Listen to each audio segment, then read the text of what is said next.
مصیبت پر صبر کر کے نعم البدل کی دعا۔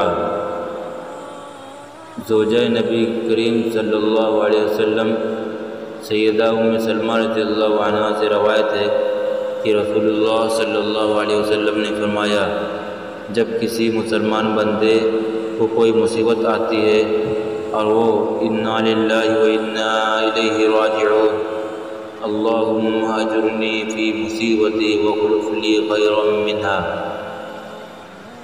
ترجمہ: یقیناً ہم اللہ ہی کی ملکیت ہے اور اسی کی طرف لوٹ کر جانے والے ہیں۔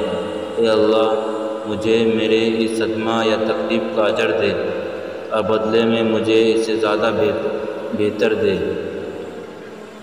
کہتا ہے تو اللہ اس کو اس مصیبت میں اجر دیتے ہیں اور اس کا نعم البدل عطا کرتے ہیں۔ جب سیدنا ابو سلمہ رضی اللہ عنہ کا انتقال ہو گیا تو میں نے رسول اللہ صلی اللہ علیہ وسلم کے حکم کے مطابق کہا تو اللہ نے میرے لیے سیدنا ابو سلمہ رضی اللہ عنہ سے بہتر شوہر رسول اللہ صلی اللہ علیہ وسلم عطا فرمائے۔